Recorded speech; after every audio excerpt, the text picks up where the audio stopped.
इतवार का दिन था। चाय पीने के बाद बड़े चचा बैठक में जाने के लिए अपने बिस्तर पर लेट गए।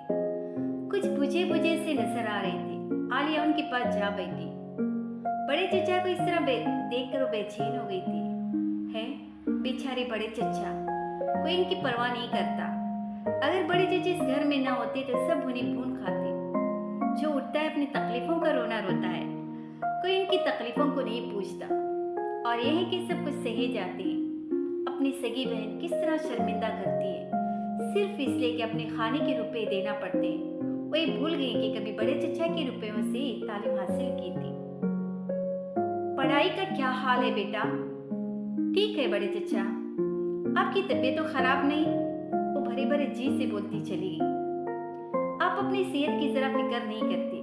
आप कितने कमजोर हो रहे हैं। इंसान कुछ अपने लिए भी तो करता है। बेटा मैं तो ठीक हूँ। बड़े चचा हैरान होकर आलिया का मुंह तक रहे थे। अरे क्या कोई मेरी फिक्र करने वाला भी है? क्या किसी को मुझसे भी हमदर्दी हो सकती है? मैं तो इस घर का भूत हूँ जो सब कुछ खा गया। बड़े चचा की आंखों में उसने दुख की मध्यम सी तहरीर पढ़ ली, जिसे छुपाने के लिए वो खामखा हंस रहे थे। वारी पगली, मुझे आराम की क्या जरूरत है? हट्टा खट्टा हूँ, खामखा फिक्र करती है। अच्छा ये तो बताओ कि मेरी लाइब्रेरी से किताबें पढ़ती हो कि नहीं? पढ़ती थी बड़े चचा, मगर अब इम्तिहान सर पर है ना, इसलिए सब छोड़ बैठी हूँ। तुम्हारे जैसे जहन की लड़की के लिए किताबें पढ़ना जरूरी है। बड़े चचा जब खुश होते तो अपनी लाइब्रेरी की किताबें पढ़ने की नसीहत शुरू कर देते। बड़े चचा, जब आज़ादी मिल जाएगी तो फिर क्या होगा? उसने सख्त बेवकूफ़ी के साथ बड़े चचा की दिलपसंद बातें छेड़ना चाही। बड़े चचा के सामने उसने सियासत से नफरत का कभी इजहार न किया था। आज़ादी मिल जाए तो फिर क्या रह जाता है? मरना और जीना दोनों आसान हो जाते। दुआ करो कि मैं गुलामी के दौर में न मरूं। बड़े चचा, खुदा आपको हमेशा सलामत रखे। उसने दिल ही दिल में दुआ की। घरों की इतनी सारी तबाही और बर्बादियों को देखने के बाद भी वो अपने अब्बा और बड़े चचा से नफरत न कर सकती थी। सदर दरवाजे की जंजीर बड़े जोर से खड़की तो एकदम खड़ी हो गई। ठहर जाओ, तुम मत जाओ, मैं देख लूंगा। बड़े चचा बाहर जाकर फौरन ही पलट आए। बड़ी चची बरामदे में तख्त पर बैठी डलिया सामने रखी पालक के पत्ते चुन रही थी। बड़े चचा उनके पास जाकर खड़े हो गए। मेरा बुलावा आ गया है। उनकी पेशानी पर हल्की सी फिक्री थी। कहाँ का? अंग्रेज बहादुर का। 4-6 महीने बाद वापस आ जाऊंगा। तुम मेरा सामान ठीक कर दो। आलिया जहाँ खड़ी थी वहीं खड़ी रह गई। बड़े चचे डलिया फेंक कर एकदम उठ पड़े। करीमन बुआ मेले बर्तनों के ढेर से उभरे और टुकर टुकर सबका मुंह तकने लगे। बड़े चची कमरे में जाकर बड़े चचा के कपड़े बॉक्स में ठोसने लगे। भला उन हरामजादा को क्या बिगाड़ा है किसी ने, जो रोज रोज पकड़ते हैं? क्या कर लेंगे पकड़कर? भला किसी की जुबान पर बंद की है किसी ने? बड़ी चची अम्मा की तरफ देखकर कह रही थी। और अम्मा उसने मुसीबत पर चचा को जिम्मेदार ठहराते हुए सख्त हिकारत से देख रही थी। बड़े भाई आप तो तौबा कर लो, अपने घर अपने बच्चे संभालो, सब तबाह हो गया। अम्मा ने नसीहत की, मगर बड़े चचा कुछ न बोले। बरामदे के कोने में खड़ी हुई छड़ी उठाकर एक हाथ में सूटकेस थाम लिया। क्या सारी जिंदगी इसीलिए मुसीबत झेली है मैंने कि ये तौबा कर लें? भला क्या बुरा काम करते हैं? बड़े चची गुस्से और गम से रो पड़े। जंजीर फिर जोर से खड़की और बड़े चचा दरवाजे की तरफ लपके। अपनी बड़ी चची को समझाना बेटी, छम्मी के रिश्ते की बात की थी, शायद उधर से जवाब आ जाए तो फैसला कर लेना। आलिया की पीठ पर हाथ फेर कर बाहर निकल गई। बड़े चचा बाहर चले गए। खुले दरवाजों से सन्नाटा डराता हुआ अंदर दाखिल हो गया। वो बीच में खड़ी रह गई। सामने गली में बड़े चचा 8 आदमियों के बीच में घिरे हुए बड़े चचा से बिल्कुल दुल्हा से नजर आ रही थी।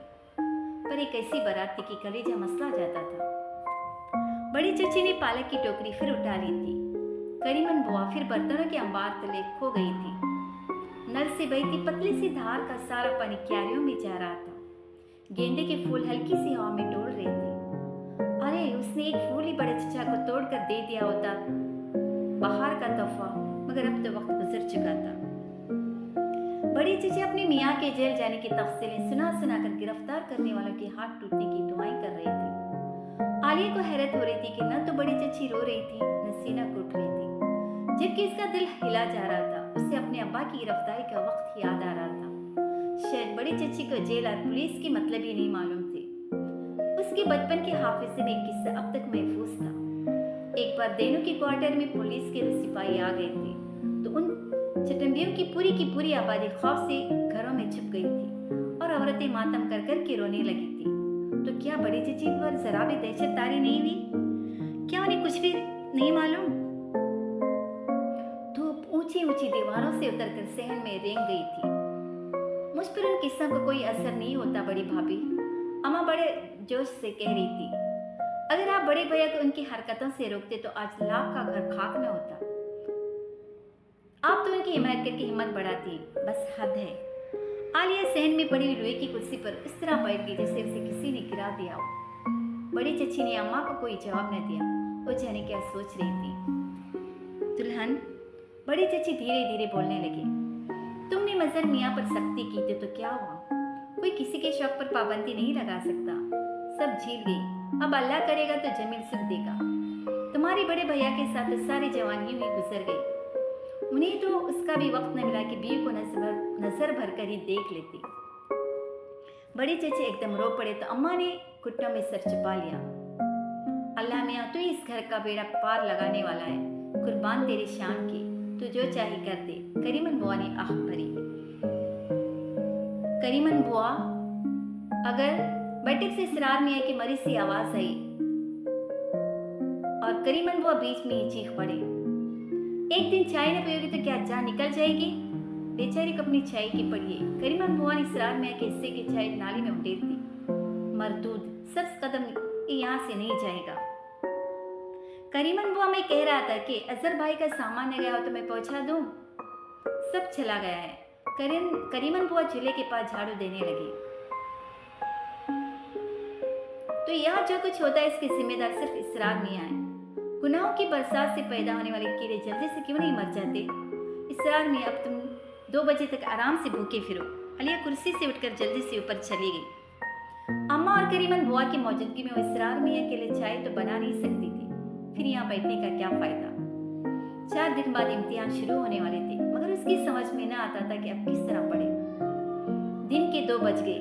गली के उस पार एक उजड़े से दरख्त से उल्लू के बोलने की आवाज आ रही थी और ये आवाज उसके जहन के सन्नाटे को और भी बढ़ाई चली जा रही थी।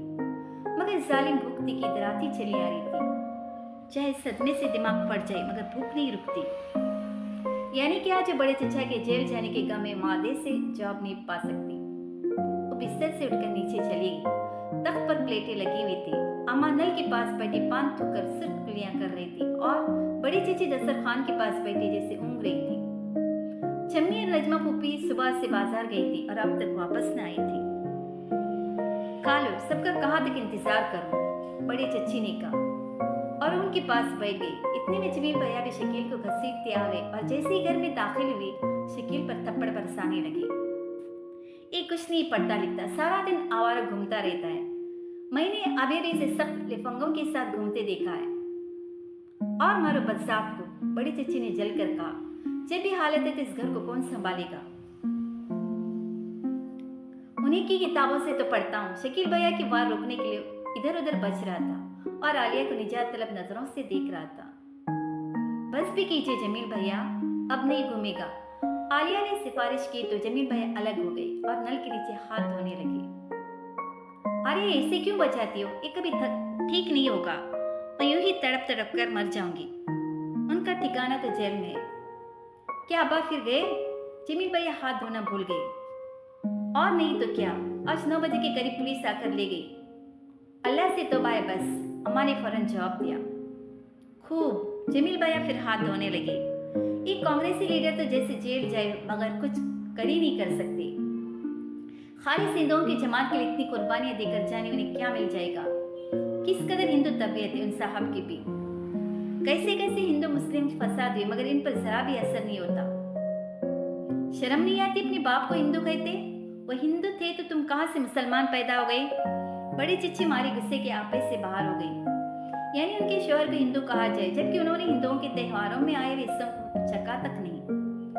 कभी भला ऐसी औरत का शौहर हिंदू हो सकता है? अच्छा भाई, कट्टर हिंदू न सी मुसलमान से ही। मगर जमील भैया हंसिया कर हंसने लगे। खाला यूं भी बड़ा ठंडा हो रहा था। अब तुम संभालो ना घर को, क्या मेरी मौत का इंतजार कर रहे हो? बड़ी चची खाना बेचैन से न खा रही थी। मैं बस अब यही सोच रहा हूँ। जमील भैया बौखला गई थी। 2-4 दिन में लाहौर जा रहा हूँ, वहां से आकर नौकरी कर लूंगा। वो कुछ सोच सोच कर खा रही थी। जरा देर के लिए खामोशी छा गई। नजमा पुप्पी और छम्मी बंडलों से लदी फंदी अंदर दाखिल हुई तो खामोशी टूट गई। अरे शकील, जरा तांगी वाले के रुपया तड़ा कर तो दे दो। नजमा पुप्पी ने पर्स से रुपया निकाल कर उसकी तरफ बढ़ा दिया। शकील अब तक सहन में लोहे की कुर्सी पर बैठा था। उसे खाने के लिए भी तो किसी ने ना पूछा था।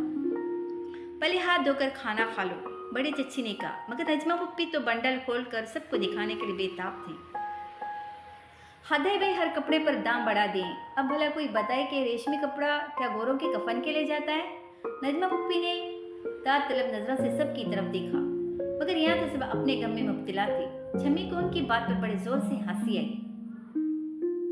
तुम लाहौर जाकर क्या करोगे? क्या मुलाजिमत करने का इरादा है? बड़ी चच्ची ने जमील भैया की तरफ देखा। वहाँ मुस्लिम लीग का एक बड़ा जबरदस्त जलसा है, जरा उसमें शरीक हूँगा। जमील भैया जाने क्या सोचते हुए बोले। क्या कहा? जलसा? बड़ी चची अपनी जगह से उछल पड़े। अरे तू भी? तुझ पर शौक सादा था तो अब तू भी? बड़ी चची दीवानों की तरह जमील भैया की तरफ देख रही थी। उनकी आंखों से ऐसा मालूम होता कि उछल कर गर्दन दबोच लेंगी। बस हद है, इस घर का खुदा ही मालिक है। अम्मा ने भी हाथ का निवाला रख दिया था। आलिया को ठिकाने लगाने की उम्मीद ने शायद दम तोड़ दिया था और जमील भैया थे कि चुपचाप बैठे गर्दन झुकाए खाए जा रहे थे तीर जो कमान से निकल चुका था। अगर तूने सियासतबाजी को अपनाया तो जान दे दूंगी, जहर खाऊंगी एक दिन। मेरी जिंदगी तड़प तड़प कर गुजरी है, अब मैं आराम करना चाहती हूँ। मुझे सब कुछ चाहिए बावले, तू सियासत में नहीं जा सकता। बड़ी चची की दीवानगी कम हो रही थी। जमील भैया खाना दाना बोलकर अपनी अम्मा के गले में हाथ डाले हंस रहे थे। भाई बस भी कीजिए अम्मा। नजमा पुप्पी ने कपड़े के बंडल समेट कर पलंग पर डाल दिए। कोई कमबख्त देखता ही न था, जान जल कर रह गई। करीमन बुआ ने सीने में खाना लगाकर उनके सामने रख दिया था। वही बंडलों के ढेर के पास बैठकर बड़ी बेदिली से खाने लगी।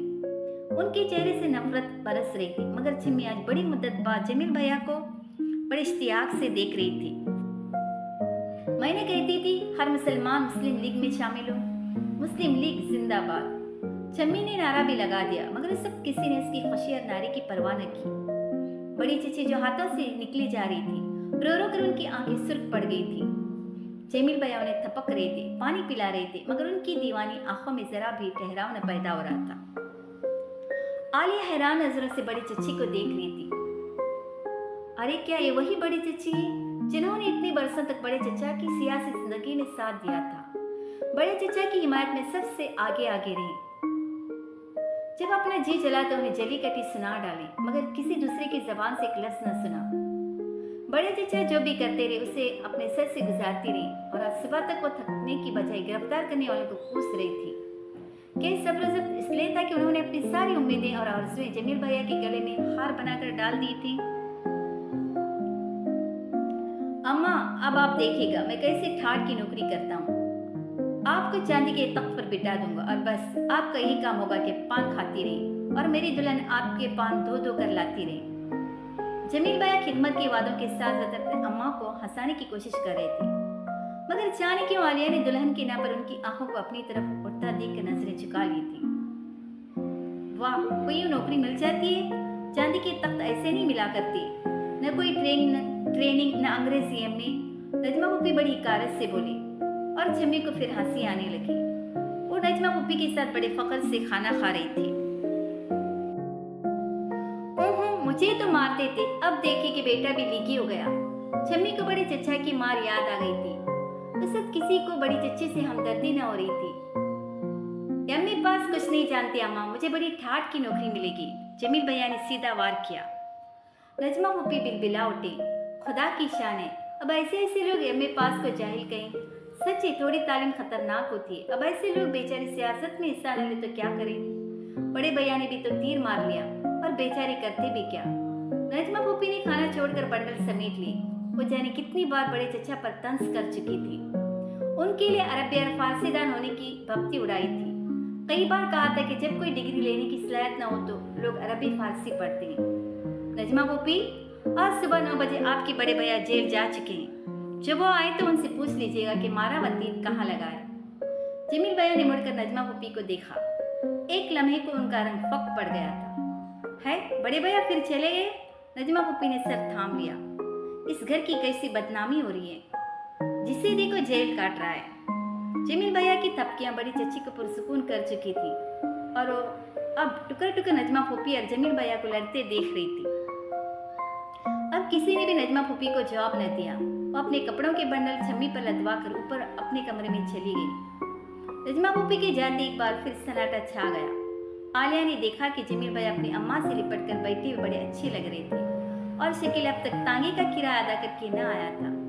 आलिया सन्नाटे में चुपके से उठकर अपने कमरे में चली गई। जमील भैया को लाहौर गए चौथा दिन था। उनके जाने से पहले बड़ी चच्ची की हालत देखने के लायक थी। बस जैसे उनसे कुछ बनना पड़ रहा था कि उस मुसीबत से किस तरह खुद को बचा लें। पर जमील भैया चले गए और वो कुछ भी न कर सके। जमील भैया के जाते अखबारों की खबरें आंखें दिखाने लगे। अखबार फरोश कलेजा फाड़ फाड़ कर चीखते रहते। पुलिस और खाकसारों के दरमियान तसादम, कितनी खाकसार गोलियों का निशाना बन गई। मुस्लिम लीग इजलास में रुकावट का इम्कान। बड़ी चची अखबार फरोशी की आवाज पर दिल थाम थाम लेती। आलिया उन्हें हर तरह तसल्ली देती, लाख समझाती कि जमील भैया तो लीकी है, खाकसार नहीं। मगर बड़ी चची किसी तरह चैन न लेती। छम्मी भी एकदम खामोश रहने लगी थी। वो सुबह सुबह जाकर मोहल्ले से अखबार मांग लेती और बड़ी हमाक से पढ़कर घंटों अपने बिस्तर पर औंधी पड़ी रहती। जब से बड़े चचा गए थे अखबार आना तो बंद हो गया था। अब उस मद पर खर्च करने के लिए किसके पास पैसे रखे थे। छम्मी अगर मेहरबानी के मूड में होती तो मांगा वो अखबार पढ़ने को दे देती और बड़ी चच्ची मोटे शीशम की ऐनक लगाकर पढ़ लिया करती। वैसे तो किसी को भी अखबार छूने तक न देती। पढ़ा है फट जाएगा। उन दिनों छम्मी ने पढ़ना लिखना भी छोड़ दिया था। नजमा पुप्पी ला कहती मगर वो किताब उठाकर न देखती, वरना उससे पहले तो यह हाल था कि नजमा पुप्पी का दिया हुआ सबक घंटों टहल टहल कर याद किया करती और आलिया को उस तरह देखती जैसे कह रहे हो कि तुमसे आगे निकल कर न दिखाओ तो मेरा नाम छम्मी नहीं। कॉलेज से आने के बाद नजमा पुप्पी बड़े नखरे से चंद लफ्ज पढ़ाती और बदले में उसे ढेरों काम बता देती। सबक याद करने के बाद बस यही काम रह जाती। अभी कपड़े पर इस्त्री हो रही तो अभी सैंडले पॉलिश से चमकाई जा रही। दुपट्टे रंग रंग के इतने बारीक चिंती के अंगूठे और उंगलियां छिल कर रह जाती। मैं अब एक लौंडा काम के लिए रख लूंगी। नजमा पुप्पी उसे इतना काम करते देखकर ऊपरी दिल से कहा करती। लीजिए भला मैं किस काम के लिए हूँ। वाह अब मैं आपसे नहीं बोलूंगी। छमी मारे खुलूस के नजमा पुप्पी से लिपट जाती और उन्हें हाल होकर उसी कोई और काम बता देती। 6 दिन गुजर गए। जमील भैया नहीं आए। बड़ी चाची तड़पी तड़पी फिर रही थी और अम्मा उनकी उस बेचैनी पर बपर बपर उठती। अरे बड़े भाभी क्यों अपनी जान जलाती हैं? बेटा भी बाप के नक्श कदम पर चलेगा, बस अब उससे भी हाथ धो ले। मुझे तो उसी के साए में बैठना है। बड़ी चच्ची से जिंदगी की चिलचिलाती हुई धूप अब बर्दाश्त न हो रही थी। बड़ी चच्ची ने 6 रातें छालियां काट कर गुजारी थी। जब बरामदे से कुटर कुटर की आवाजें आते तो आलिया अपने बिस्तर पर करवटें बदलने लगती। रात का सन्नाटा और गहरा हो जाता। बड़ी चच्ची के लिए उसका दिल भरने लगता। ये सब क्या है? एक कौन सा जज्बा जो अपने प्यारों को दुख की भट्टी में जलने के लिए छोड़ देता है। करारदाद लाहौर मंजूर हो गई। 8 करोड़ मुसलमान अपना हक लेकर रहेंगे। सुबह तड़के तड़के अखबार फरोश चीखता भागा जा रहा था। अखबार वाले खिड़कियों और दरवाजों से झांक झांक कर लोग आवाजें दे रहे थे। आज अखबार खरीदने में सारा मोहल्ला पेश था। आलिया ने खिड़की से झांक कर देखा। सुबह कैसी निखरी हुई थी। कान में जीने डाले और हाथ में पीतल की चमचमाती लुटिया पकड़े कोई शख्स सड़क के नल पर नहाने के लिए जा रहा था। अब नहा कर पूजा करेगा। हाथ जोड़कर भगवान की मूर्ति के सामने झुक जाएगा। ये हिंदू पूजा करते इतने खूबसूरत क्यों मालूम होते? उसे एकदम कुसुम दीदी याद आ गई। निचली मंजिल में जाने के लिए जब उस नजमा पुप्पी के कमरे को तय किया तो किसी ने उसकी तरफ देखा तक नहीं। नजमा पुप्पी कॉलेज जाने की तैयारी में मसरूफ थी और छम्मी बांदियों की तरह उन्हें चीजें उठा उठा कर दे रही थी। अल्लाह करे नजमा पुप्पी तुमको पढ़ाई दे। छम्मी, आलिया ने दिल में दुआ की। चंद लफ्ज़ पढ़ने का कितना सख्त मुआवजा अदा करना पड़ता है गरीब छम्मी को। चाय तैयार थी। करीमन बुआ गरम गरम घी चेटरी रोटियां तवे से उतार रही थी। वो अम्मा और बड़ी चची के पास तख्त पर बैठकर चाय पीने लगी। शकील अब तक सो रहा था। स्कूल जाने से चंद मिनट पहले उठता। वो भी उधर कुछ दिनों से बड़ी चची उसे जबरदस्ती उठाती। अभी चाय खत्म न बीती के सदर दरवाजे की जंजीर जोर से खड़की और करीमन बुआ बौखला कर उधर लपकी। जमील भैया का तार था। वो खैरियत से थी और जल्द आ रही थी। बड़ी चची ने तार के कागज को झपट कर पानदान की कलियां में छुपा लिया और मारे खुशी की चाय की दूसरी प्याली बना ली। उस वक्त करीमन बुआ किसी अनदेखी ताकत की बलाएं लेकर फिर से रोटियां पकाने लगी। उस शख्स की हर खुशी और हर गम उनका अपना था। आलिया नाश्ता करके बैठक में आ गई। जब से बड़े चचा जेल गए थे उसने पहली बार बैठक में कदम रखा था। मेज, कुर्सी और किताबों की अलमारियों के शीशे धूल में अठे हुए थे। गांधी जी की बड़ी सी तस्वीर धुंधली हो रही थी। तख्त की चांदनी और गाँव तख्तियों के गिलाफ मेले हो गए थे। इसरार मियां की बेटियों की जले हुए टुकड़े हर तरफ बिखरे हुए थे। साड़ी का पल्ला कमर में खोस कर वो कमरा साफ करने लगी और फिर फर्श झाड़कर वो गाँव तकिए से टिक कर तख्त पर बैठ गई। उसे बार बार ऐसा लगता है जैसे अभी अभी दरवाजा खुलेगा और बड़े चचा अंदर आ जाएंगे। बड़े चचा ने जेल जाने के बाद उसे खत भी लिखा था कि वो बहुत खुश है। सरकार की रोटियों में ऐसा मजा है जैसे करीमन बुआ के हाथ के पराठे खा रहा हूँ। बड़े चचा का मजेदार खत याद करने के बावजूद उससे बैठक बड़ी सूनी लग रही थी। वो अलमारी से एक किताब निकाल कर बाहर आ गई। नजमा पुपी कॉलेज जा चुकी थी और छम्मी आज कई दिन बाद अपना सबक याद करते पूरे सहन में टहल रही थी। बड़ी चची ने दिन चह कर गुजारा। रात को भी बड़ी चची के सरोती की आवाज जल्दी से सो गई। आलिया बड़ी सुकून से रात के 1 बजे तक पढ़ा करती। इम्तिहान खत्म हो गए थे। अब वो कुछ अरसे छुट्टी मनाना चाहती थी। वो किस कदर थक गई थी। निसाब की किताबों से जी उकता गया था। अब वो रात और दोपहरों को बड़े चचा की लाइब्रेरी से लाई किताबें पढ़ती रहती। सारा दिन गरम गरम उल्लू चलती रहती और स्कूल के दरख्तों से उल्लू के बोलने की आवाज़ आती रहती। इतनी लंबी लंबी दोपहरें काटे न करती। तपता हुआ माहौल किसी तरह चैन न लेने देता। अगर बड़े चचा की किताबें न होती तो इतनी लंबी दोपहरों में पलंग पर पड़कर इधर उधर की बातें सोचते सोचते दिमाग खराब हो जाता। उधर इम्तिहान के नतीजे की फिक्र। उसे तो फेल होने की ख्याली से खौफ आता। अगर वो फेल हो गई तो नजमा हुई को उसकी दायमी जहालत पर जरा भी शक न रहेगा। वैसे भी उस पर अंचर फेंकती रहती। घर बैठकर इम्तिहान देना भी किस कदर आसान बना लिया है लोगों ने। हम जैसे ने तो कॉलेजों और यूनिवर्सिटियों में झक मारी थी। बस एक 15 रुपए महीने का मास्टर रखकर काम की बातें रट ली। उन सारी शानदार बातों के बाद भी छम्मी को घर में पढ़ाई चली जाती थी और कई महीने गुजरने के बाद भी छम्मी का दूसरा कायदा खत्म न हुआ था। जमील भैया ने उन दिनों एक मामूली सी मुलाजमत कर ली थी। वो सारे के सारे रुपए बड़ी चच्ची के हाथ पर रख देते थे और घर में बस जीने का सहारा हो गया था। जमील भैया का बाकी मुस्लिम लीग की हिमायत में गुजर जाता।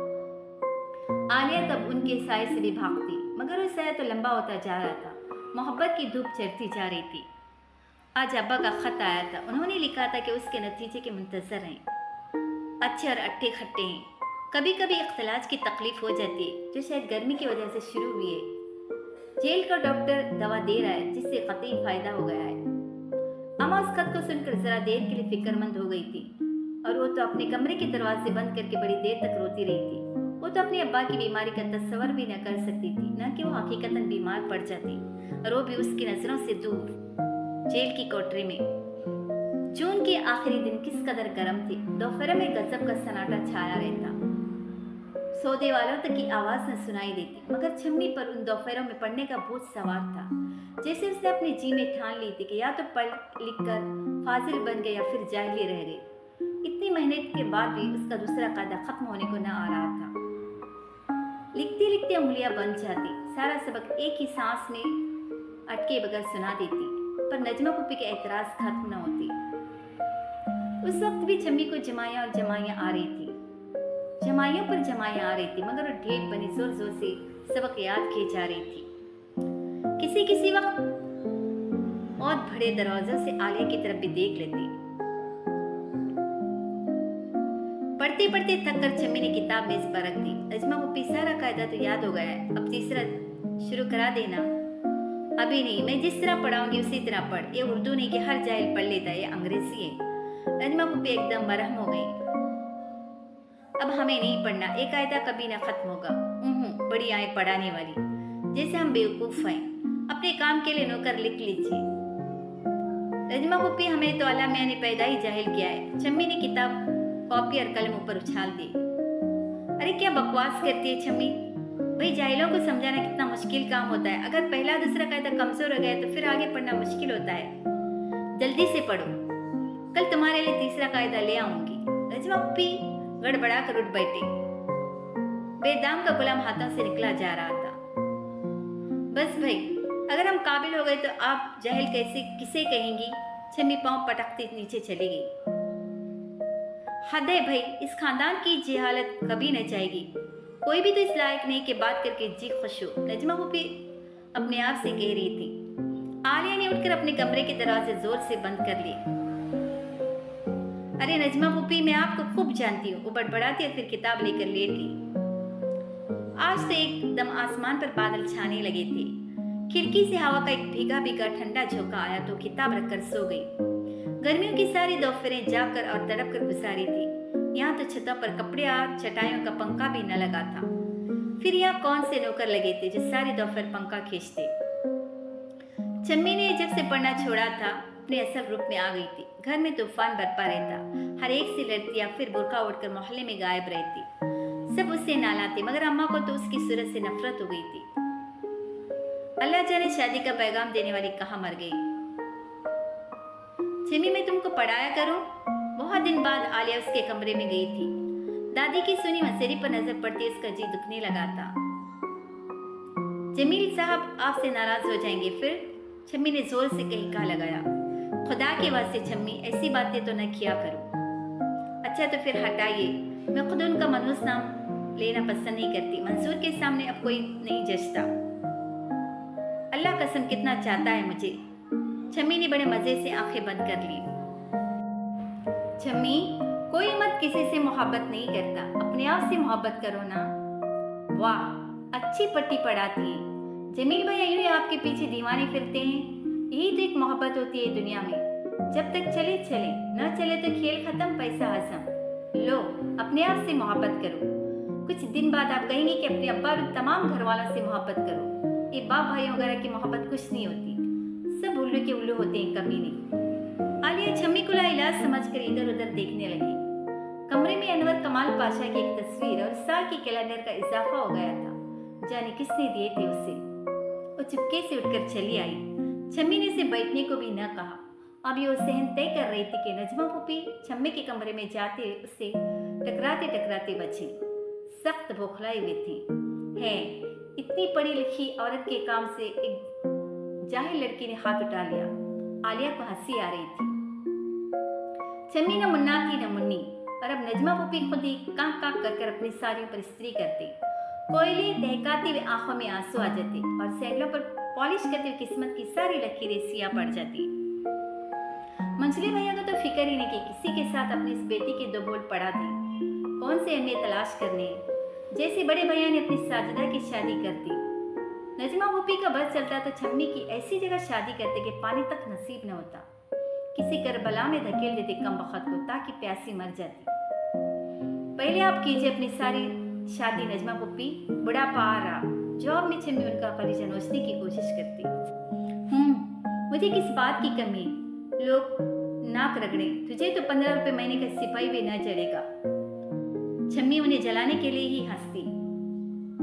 सिपाही मिल गया तो मैं सबसे पहले नजमा पुप्पी को ही पकड़ा दूंगी। नजमा पुप्पी तनतना कर अपने कमरे में भागती। भला छम्मी जैसे जाहिल के मुंह कौन लगता। घर में तूफान उठाने के बाद छम्मी बुर्खा उड़कर मोहल्ले में घरों घरों घूमने के लिए निकल जाती और जब वापस आती तो सख्त जोश में भरी होती। सारे किस्से फर सुनाने शुरू कर देती। है, वो किलो की अम्मा का लड़का था ना, मजदूरों की जमात में चला गया। वो जमात अंडरग्राउंड रहती है। अल्लाह उस जमीन के अंदर कैसे रहते होंगे। छम्मी को नजमा पुप्पी से सुनकर और पढ़कर इब्तिदाई अंग्रेजी के चंद मतलब तो मालूम हो ही गए थे, जिनका वो लफ्ज ब लफ्ज तर्जुमा कर लेती। है बेचारी बेवा, बड़ी चची ठंडी आह भरती। जे भी तो उस बप्ता की मारी ने बहुत दिनों से इधर आना भी छोड़ दिया। वैसे तो साल 6 महीने में निकल ही आती थी। और बड़ी चच्ची महमूद की माँ बेचारी बिलक बिलक कर रो रही थी। महमूद जंग पर चला गया। क्या सूझी हरामजादे को कि माँ का ख्याल न किया। है क्या हाल हो गया दुखिया का। खबरें सुनाते सुनाते जाने क्यों छम्मी का मूड खराब हो जाता। मैंने कहा वो आपका लाला पोत जो रात दिन आवारा घूमता रहता है ना, उसी क्यों नहीं भेज देते जंग पर। कमीना कल जाने की सब मेरे तकिए के नीचे से गिन्नी निकाल ले गया। हाथ टूटे शकील के, खुदा करे। बड़ी चीची ऐसी सबर से होठ सी देती कि हैरत होती। एक वही तो थी जो छम्मी की हर अच्छी बुरी बात बर्दाश्त कर लेती, कभी रूठ कर न बैठती। छम्मी जब उनसे जवाब न पाती तो मुंह लपेट कर अपने कमरे में पड़ी रहती।